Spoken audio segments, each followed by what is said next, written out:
The sky above Keth Prime burned orange and red. Ships fell from the heavens like dying stars, leaving trails of smoke and fire across the purple clouds. The Velari homeworld, a place of crystal towers and ancient beauty, was under attack. T watched from the window of the diplomatic shuttle as another Velari warship exploded in the distance. The blast lit up the cabin for a brief moment, showing the fear on the faces of the crew around him.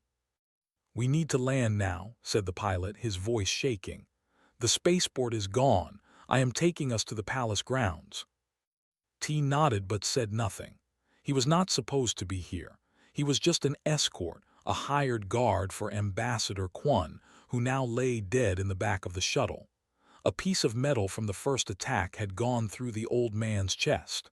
There was nothing anyone could do. The shuttle hit the ground hard. T grabbed his rifle and moved toward the door before anyone else could react. Outside, the air smelled of burning metal and something else, something strange and wrong. It was the smell of the hollow swarm. He had heard stories about them. Everyone in the galaxy had. They were not like other enemies. They did not want land or resources or power. They simply consumed. They ate planets and the people on them, turning everything into more of themselves. No one knew where they came from. No one knew how to stop them. The palace stood 100 meters away, its crystal walls still shining despite the chaos around it. Velari soldiers ran past T, some toward the fight, some away from it. He could see the fear in their large, silver eyes. These were beings who lived for centuries, who considered themselves above all other races in the galaxy. Now they were running like children from a nightmare. T started walking toward the palace. He did not know why. Ambassador Quan was dead. His contract was finished. He should find a ship and leave this dying world. But something in his chest, something he could not name, pushed him forward. The main gate of the palace was open. Bodies lay on the steps, both Velari guards and the black, twisted forms of swarm soldiers. T stepped over them carefully, his rifle ready. The sounds of battle echoed from inside. He found the throne room after passing through 3 hallways filled with the dead. The great doors were broken, hanging from their hinges. Inside, King Heron stood before his crystal throne, surrounded by his last remaining guards. There were maybe 20 of them left. On the other side of the room, pouring through a hole in the wall, came the swarm. They moved like insects, fast and wrong. Their bodies were black and shiny, with too many arms and mouths in places where mouths should not be. They made clicking sounds as they advanced, and behind them came more and more. "Fall back to the inner chambers," shouted one of the Velari commanders. "Protect the king." But there was nowhere to fall back to. T could see it clearly. The swarm would overwhelm them in minutes. They would consume the king and every living thing in this palace, and then they would consume the planet. T had seen death before. He had fought in wars since he was 17 years old. He had killed and almost been killed more times than he could count. He was tired. He was so very tired. And yet, when he looked at the Velari guards making their last stand, when he saw the ancient king raising a blade with hands that had not held a weapon in decades, something inside him woke up. He stepped into the throne room. "Human," shouted one of the guards, "get out of here, this is not your fight." T ignored him. He looked around the room quickly, taking in every detail, the broken wall, the pillars, the high ceiling, the way the swarm moved. He had fought against superior numbers before. He had survived when he should have died 100 times. Maybe today would finally be the day he did not walk away, but if he was going to die, he would make sure it meant something. "You there," he said to the nearest Velari guard. "Give me all your explosive charges." The guard stared at him. "What?" "Now." T barked the word like a command, and something in his voice made the guard obey without thinking. T took the explosives and ran toward the broken wall. The swarm saw him coming and changed direction, their clicking sounds growing louder. He threw the first charge into the mass of black bodies and did not wait to see the result. The explosion shook the floor and threw him backward, but he was already moving, already planning his next move. "Bring down the pillars on the left side," he shouted to the guards. "Funnel them into a narrow path." The Velari commander stared at him. "Who are you to give orders, human?" "I am the only one here with a plan," T said simply. "Do you want to die standing still, or do you want to fight?" The commander hesitated for only a moment. Then he nodded and started shouting orders to his guards. For the next 11 hours, T held the throne room. He did not do it alone, but he was always at the center of the storm. When the swarm pushed forward, he pushed back. When a guard fell, he filled the gap. He used every trick he had learned in 20 years of fighting. He made traps from furniture and dead bodies. He found weak points in the swarm's soldiers and taught the Velari how to exploit them. He never stopped moving, never stopped thinking, never stopped fighting. His body screamed for rest. His hands were burned from the heat of his rifle. Blood ran down his face from a cut he did not remember receiving. But every time his legs wanted to give out, every time his mind told him to lie down and accept death, he thought about the guards fighting beside him. He thought about the king standing tall despite his age. He thought about all the innocent people hiding in the palace, hoping someone would save them. Humans did not give up. That was the one thing his father had taught him before dying. Humans always found a way to keep going, even when everything told them to stop. The dawn came slowly, painting the sky in shades of gold and pink. And with the dawn came the sound of engines. Velari reinforcements called from distant outposts filled the sky above the palace. Drop ships landed in the gardens and fresh soldiers poured into the throne room, pushing back the swarm at last. T fell to his knees as the last enemy was destroyed. His rifle slipped from his fingers and clattered on the crystal floor. Around him, Velari soldiers stared at the human who had held the line through the longest night any of them had ever known. King Haran walked toward him slowly. The ancient ruler looked down at T with eyes that had seen 300 years of history. In all that time, he had never seen anything like this. "What is your name, human?" the king asked softly. "T," he answered, his voice barely a whisper. King Haran nodded. He turned to face his court, his voice rising to fill the ruined throne room. "Today, a human stood where Velari fell. Today, a human fought for our people when he owed us nothing. By my word and my crown, I declare this man a hero of the Velari Empire." The survivors cheered, but T heard none of it. He had finally given in to his exhaustion, falling unconscious on the crystal floor of a palace that still stood because of him. 3 days passed after the battle. T spent most of that time sleeping in a room the Velari had given him. It was more beautiful than any place he had ever stayed. The walls were made of living crystal that changed color with the light. The bed was softer than clouds, but T did not care about any of it. He only wanted to heal and go home. On the morning of the 4th day, a servant came to his door. The Velari was tall and thin, like all of his kind, with skin that shimmered like pearls in water. "The king requests your presence in the throne room," the servant said. His voice was polite, but there was something else there too. Curiosity, maybe, or disbelief. T had become famous in the palace. The human who would not die. T put on the clothes they had given him and followed the servant through the crystal halls. Workers were already repairing the damage from the attack. The Velari moved quickly when they wanted to. In a few weeks, there would be no sign that the swarm had ever been here.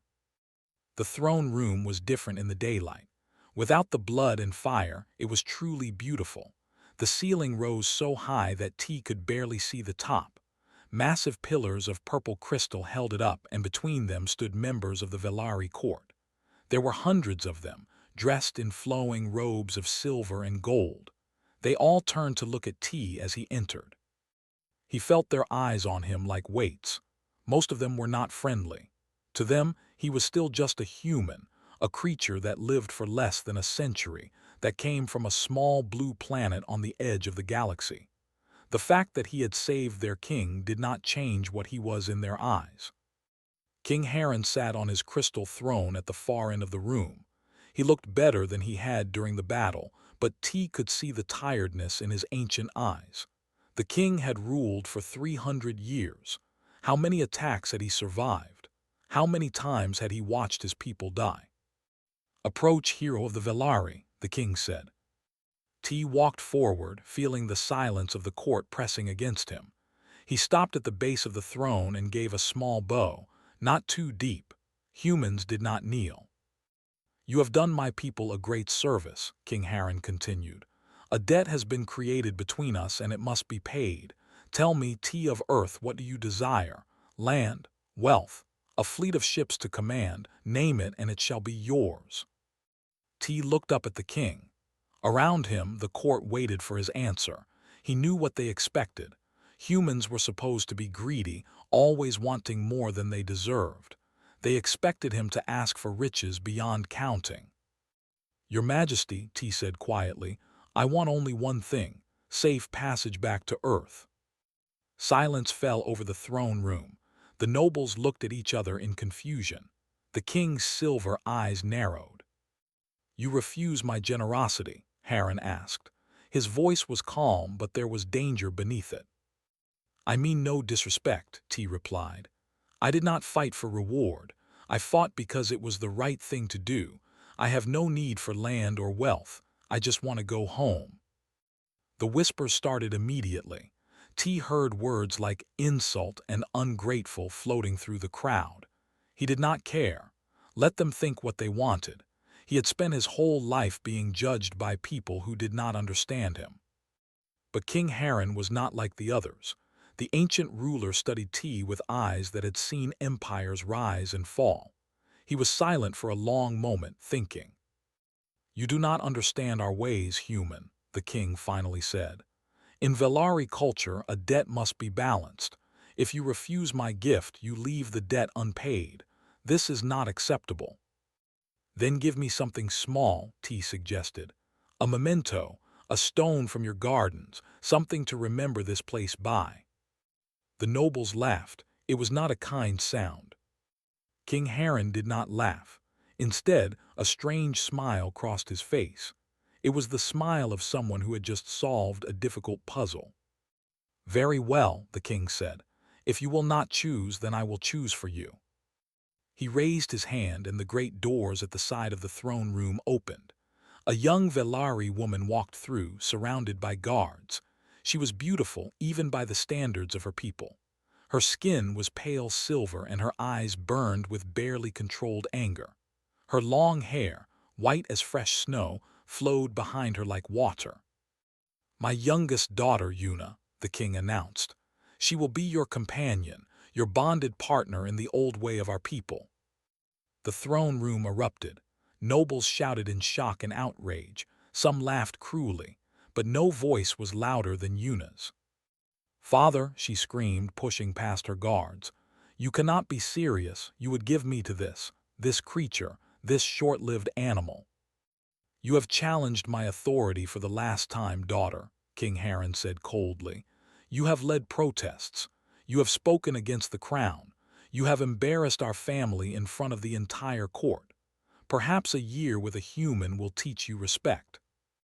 Yuna spun to face T, her silver eyes blazing with hatred.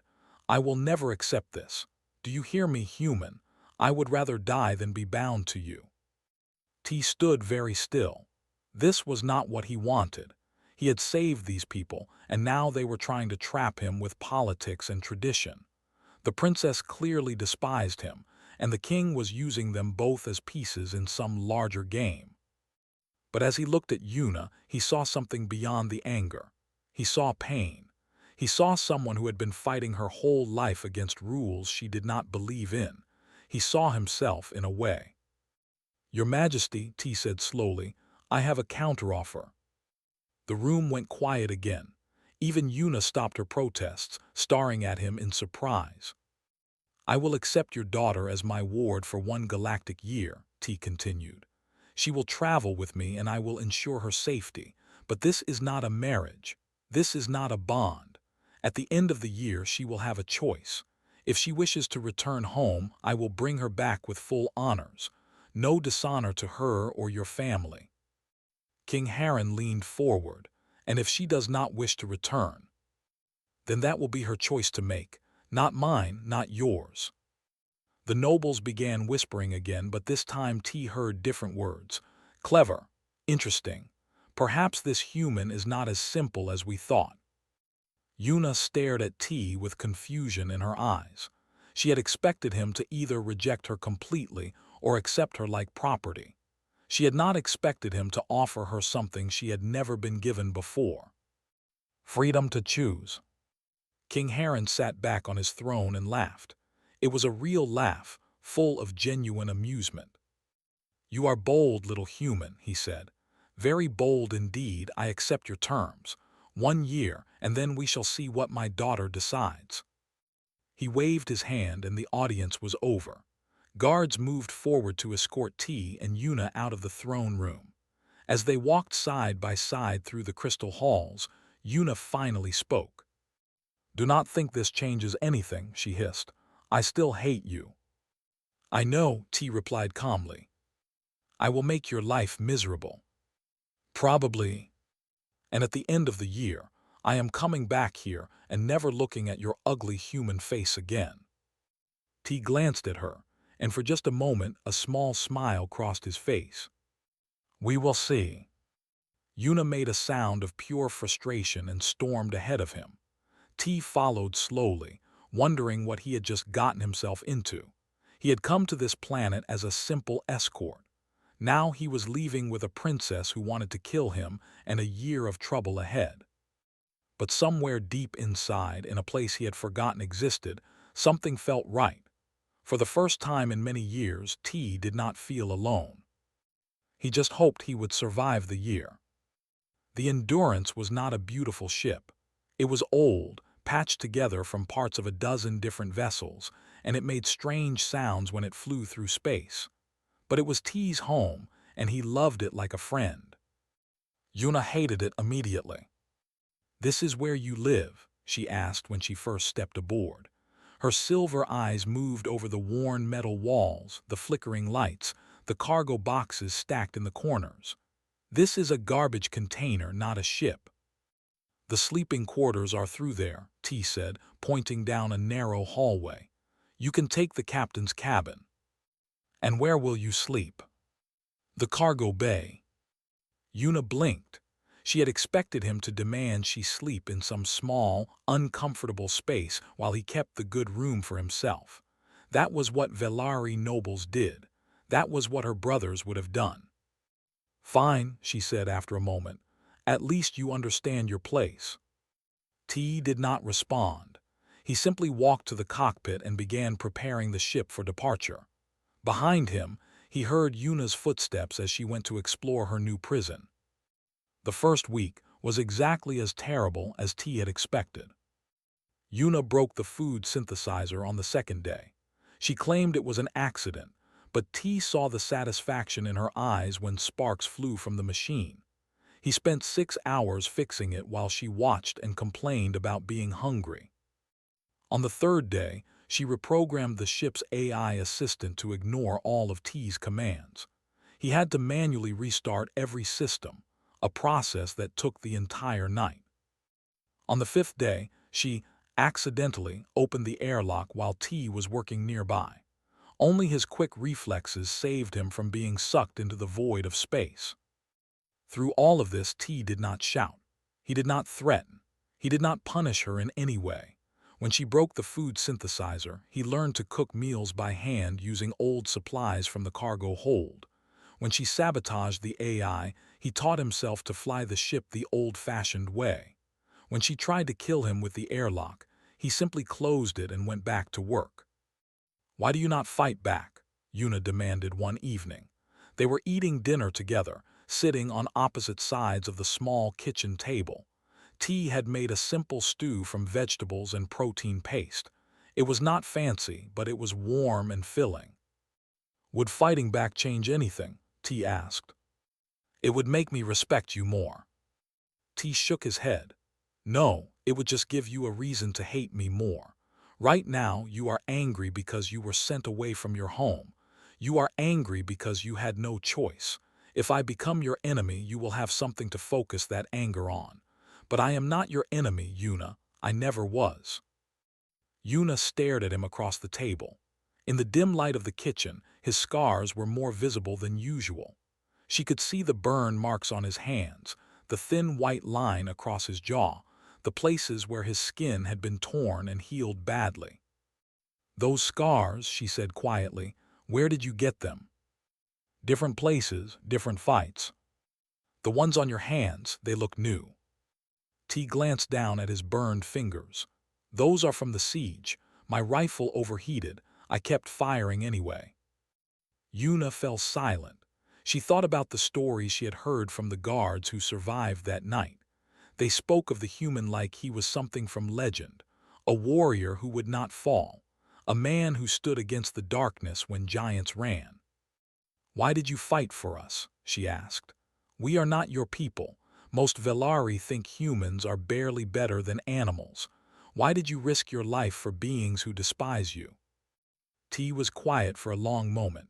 When he finally spoke, his voice was soft. "Because someone had to. Because if I had walked away, everyone in that palace would have died. Because," he paused, searching for the right words, "because humans do not fight for people who deserve it. We fight for people who need it. That is all." Yuna did not know what to say to that. She finished her meal in silence and went to her cabin without another word.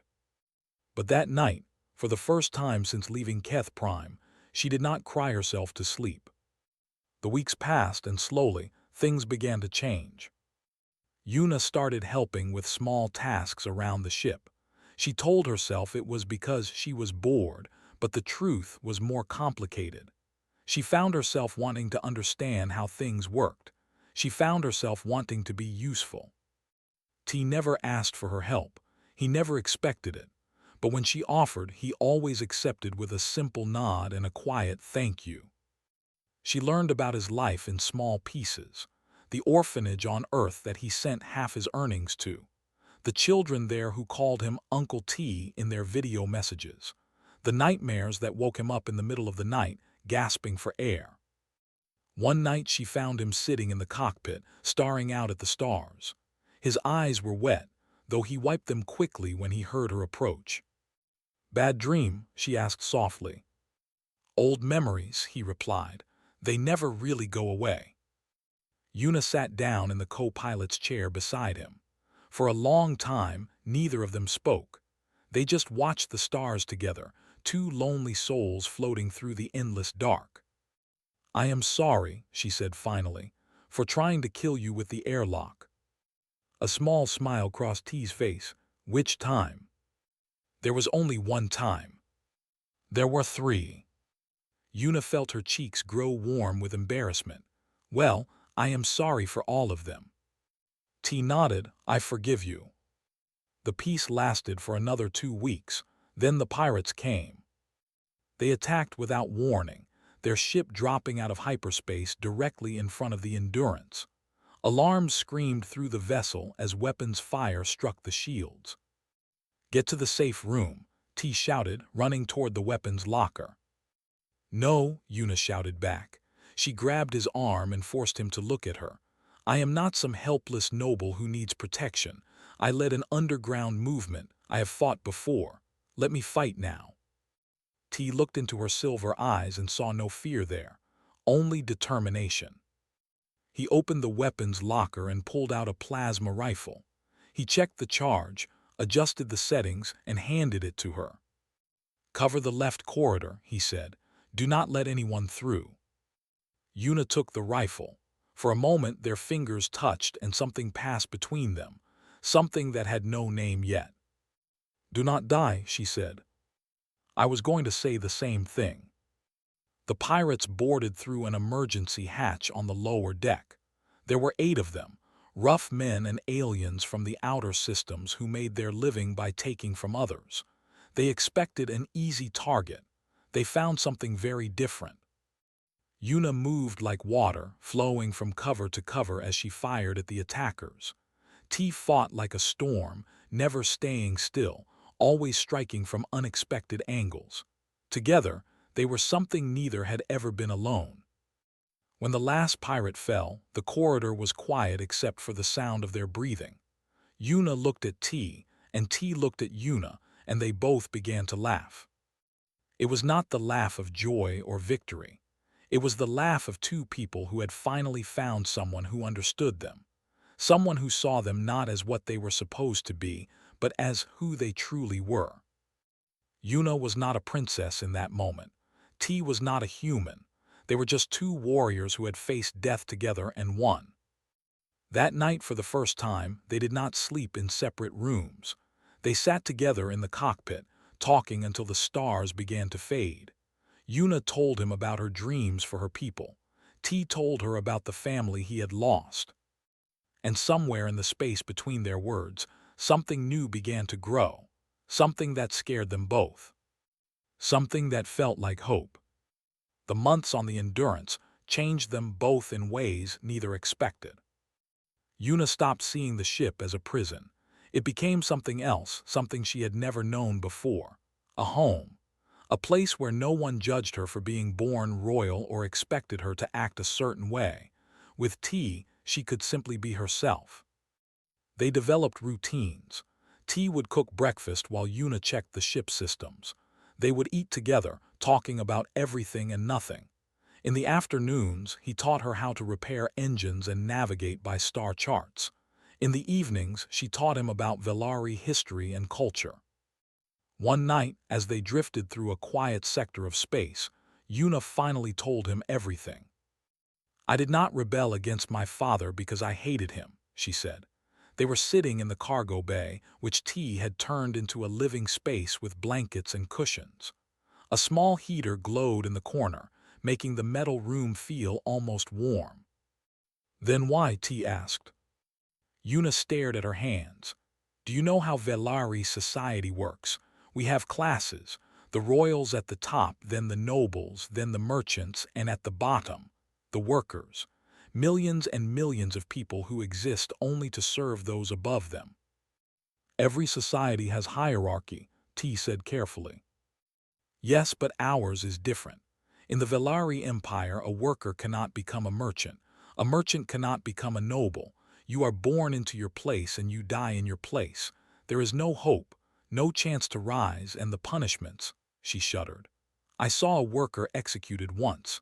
He had stolen bread because his family was starving. The nobles made his children watch as they killed him." T said nothing, but his jaw tightened. "That was when I decided I could not accept it anymore," Yuna continued. "I started meeting with others who believed as I did. Workers, merchants, even some nobles. We called ourselves the Hidden Light. We spread information. We helped people escape the worst masters. We tried to change things from within." "That is why your father sent you away," T realized. "He wanted to break your movement by removing its leader." Yuna nodded. "My brother Dohan discovered some of our members. He enjoys hurting people. Many of my friends are in prison now, or worse." Her voice broke slightly. "And I am here floating through space, unable to help them." T reached out and took her hand. It was the first time he had touched her with gentleness instead of necessity. Her skin was cool and smooth, like polished stone. "Tell me about your life," she said quietly. "All of it. I want to understand who you are." So he told her. He told her about growing up in the slums of Neosol, a section of Earth's largest city where the poor were forgotten by those above. He told her about his mother, who worked 3 jobs and still could not afford medicine when she got sick. He told her about watching her die when he was 12 years old. He told her about joining the military at 17 because it was the only way out of the slums. About the wars he fought in, the friends he lost, the things he did that still haunted him at night. "Humans are not naturally strong," he said. "We are small, we are fragile, we die so easily, but we keep going anyway. We have no choice. The universe does not care about us, so we have to care about ourselves. We have to fight for every moment of life." Yuna listened without interrupting. When he finished, she understood something she had not before. This man, this short-lived creature from a distant planet, had suffered more than most Velari nobles could imagine. And yet he was kind. He was gentle. He still believed in helping others. "You should hate us," she whispered. "The Velari look down on your people. We call you insects, animals, and still you saved us." T shrugged. "Hate takes too much energy, and besides," he looked at her with something new in his eyes, "not all Velari are the same. Some are worth saving." The moment stretched between them, heavy with meaning. Neither was ready to speak aloud. A beeping sound from the cockpit broke the spell. T stood up quickly and went to check the console. Yuna followed, her heart still racing from their conversation. But when she saw T's face, all other thoughts vanished. "What is it?" she asked. "A message from Keth Prime," he said slowly, "encrypted with the royal seal." Yuna's blood went cold. "Play it." The holographic display flickered to life, showing the face of an older Velari woman. Yuna recognized her immediately. It was Myra, her mother's handmaiden, one of the few people in the palace she truly trusted. "Princess Yuna," Myra said, her voice urgent and afraid, "I am sending this in secret. Your father is dying. The poison of the hollow swarm infected him during the siege. He has hidden it from the court, but he has only weeks left to live." Yuna grabbed the console to steady herself. Her father dying. Despite everything between them, he was still her father. She still loved him in the complicated way children love parents who have hurt them. "Your brother Dohan has already begun gathering support for his claim to the throne," Myra continued. "He is purging anyone connected to the hidden light. Yesterday, he executed 12 people for treason. More arrests are happening every day." The image flickered as static cut through the signal. "You must return, princess. Not for your father, but for your people. If Dohan takes the throne, everything you fought for will die. Please, you are our only hope." The message ended. Silence filled the cockpit. Yuna stood frozen, her mind spinning. She had spent months trying to forget about Keth Prime. She had started to believe that maybe she could have a different life, a simpler life, a life with. She looked at T. He was watching her with calm eyes, waiting for her to decide. "I have to go back," she said. "I know. My people are dying. My friends are being murdered. I cannot hide out here while Dohan destroys everything I love." "I know," T said again. He paused, then added, "I am coming with you." Yuna stared at him. "What? No, this is not your fight. You were supposed to keep me for a year and then let me go. You do not owe me anything." T smiled. It was a small smile, but it changed his whole face, made him look younger, made him look hopeful.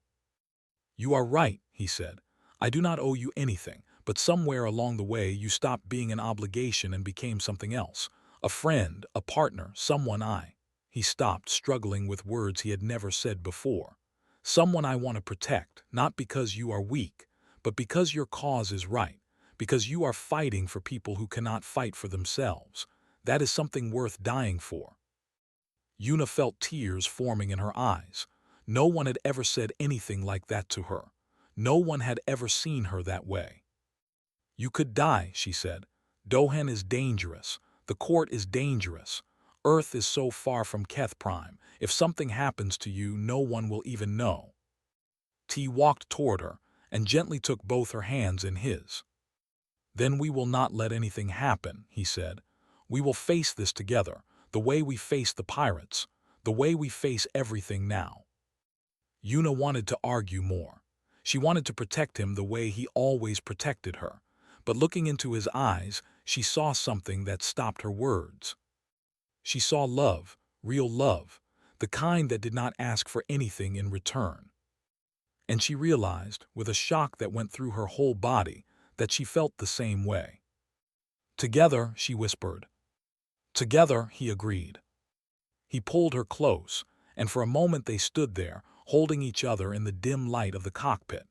Two people from different worlds, different species, different lives. finding something rare and precious in the vast emptiness of space. Then T gently stepped back and moved to the navigation console. Keth Prime is 3 days away at maximum speed, he said, his voice all business again. We should plan our approach. Dohan will have spies watching for you. Yuna wiped her eyes and nodded. There would be time for feelings later. Right now, they had a kingdom to save. The Endurance turned toward the distant stars of the Velari Empire and began its long journey home. Keth Prime looked different from the last time T had seen it. The scars of the swarm attack were mostly healed, but new wounds had appeared. Military ships circled the planet like hungry birds. Checkpoints blocked every entrance to the capital city. Soldiers marched through streets that had once been full of life. T and Yuna landed in a hidden valley far from the palace. Myra had arranged for loyal members of the Hidden Light to meet them there. There were only a dozen left, thin and scared from weeks of hiding. "Princess," said a young Velari man named Jin, "we thought you were never coming back." "I am here now," Yuna said firmly. "Tell me everything." The news was worse than they had imagined. King Harren was confined to his bed, too weak to stop his son. Dohan had taken control of the royal guard. Anyone suspected of supporting the Hidden Light was arrested without trial. Executions happened every day in the central square. "The Crown Council meets tomorrow to formally name Dohan as successor," Jin explained. "Once that happens, nothing can stop him. He will be king in everything but name." T listened carefully, his mind working through the problem. He knew they could not fight the entire royal guard. They could not expose Dohan's crimes without proof. They could not appeal to the nobles, who were either afraid or supportive of the new order. But there was one option, a crazy option, a human option. "Tell me about the trial of Ascension," he said. The room went silent. Yuna turned to look at him with fear in her eyes. "No," she said immediately, "absolutely not." "What is it?" T pressed. Jin answered before Yuna could stop him. "It is an ancient right. Anyone may challenge a successor's claim through single combat. If the challenger wins, the succession is void and the Crown Council must choose again." "Perfect," T said. "You do not understand." Yuna grabbed his arm. "No human has ever survived a trial of Ascension. Dohan is trained in combat since birth. He is faster than you, stronger than you, and he has killed before. This is not like fighting pirates. This is death." T looked at her calmly. "What other choice do we have?" Yuna opened her mouth to argue, but no words came. He was right. There was no other way. The next morning, T walked into the throne room of the Crystal Palace. The Crown Council was assembled before the great throne. Nobles filled every corner, dressed in their finest robes. At the center of it all stood Dohan, tall and proud, waiting to be named heir. He looked like Yuna, T realized. The same silver eyes, the same white hair. But where Yuna's face showed compassion and fire, Dohan's showed only cruelty and cold ambition. "What is this?" Dohan demanded as T approached. "Guards, remove this creature." "Wait." The voice came from beside the throne. King Harren, ancient and dying, had been carried in on a floating platform. His skin was gray and his breathing was labored, but his eyes were still sharp. "Let the human speak." T bowed slightly to the king, then turned to face the council. "I invoke the trial of Ascension," he said. His voice carried through the silent room. "I challenge Dohan's claim to the throne." Chaos erupted. Nobles shouted in outrage. Guards reached for their weapons. Dohan laughed, a cold and ugly sound. "You," he said, "a human dares to challenge me. I could kill you with one hand." "Then accept my challenge," T replied, "unless you are afraid." The insult hit its mark. Dohan's smile faded, replaced by cold fury. "Very well, insect. I accept. When I kill you, I will hang your body from the palace gates as a warning to all humans who forget their place." The duel was set for noon in the great courtyard of the palace. Word spread quickly through the city, and thousands gathered to watch. Some came hopping to see a miracle. Most came expecting a quick execution. Yuna found T in the warrior's preparation room. He was stretching his muscles, getting ready for the fight of his life. "There must be another way," she begged. "I cannot lose you, not now, not after everything." T stopped and turned to face her. He reached out and touched her cheek gently. "I have spent my whole life surviving," he said softly, "fighting for one more day, one more hour, but I never had anything worth dying for, until now." He smiled. "Win or lose, I want you to know something. This year with you has been the happiest time of my life. You showed me that there is more to living than just staying alive." Yuna threw her arms around him and held him tight. She did not care who saw. She did not care about tradition or dignity or anything else. "Come back to me," she whispered. "Promise me." "I promise to try," he said. "That is all any human can do." The courtyard fell silent as T and Dohan faced each other. The Velari prince held a long crystal blade, a weapon passed down through generations of royalty. T held only a simple metal sword, borrowed from the palace armory. "Begin," announced the council leader. Dohan moved like lightning. His blade came down in an arc that would have split a lesser opponent in two. T barely managed to dodge, feeling the wind of the strike against his face. The next few minutes were a lesson in pain. Dohan was everything Yuna had warned about. Faster, stronger, more skilled. He struck again and again, and T could only defend, giving ground with every exchange. The crowd watched in silence as the human was pushed back toward the edge of the courtyard. A strike got through. T felt fire across his ribs as the crystal blade cut deep. Blood splattered on the white stones of the courtyard. "Pathetic," Dohan sneered. "Is this the hero of the Velari Empire? You cannot even touch me." Another strike, another wound. T fell to one knee, his sword arm shaking. The Velari in the crowd began to turn away. The fight was over. The human would die, as everyone knew he would. But then something strange happened. T got back up. His legs trembled. Blood ran down his side, but he raised his sword and faced Dohan again. Dohan attacked, T fell, T rose. Again and again the pattern repeated, each time faster, each time more brutal. Each time T should have stayed down. Each time he refused. "Why do you not die?" Dohan screamed in frustration. His elegant fighting style was breaking down, replaced by wild, angry strikes. "Just give up." T spat blood onto the courtyard stones. His vision was blurring, and he could barely feel his arms. But somewhere deep inside, in a place that had carried him through a lifetime of suffering, a fire still burned. "Humans do not give up," he said. His voice was weak but clear. "That is why we are still here." He saw it then, the opening he had been waiting for. Dohan raised his blade for an overhead strike, putting all his strength into what he believed would be the killing blow. But he was tired, angry, sloppy. T moved. He caught Dohan's wrist with his free hand, ignoring the agony as the motion tore his wounds wider. He twisted, using the prince's momentum against him.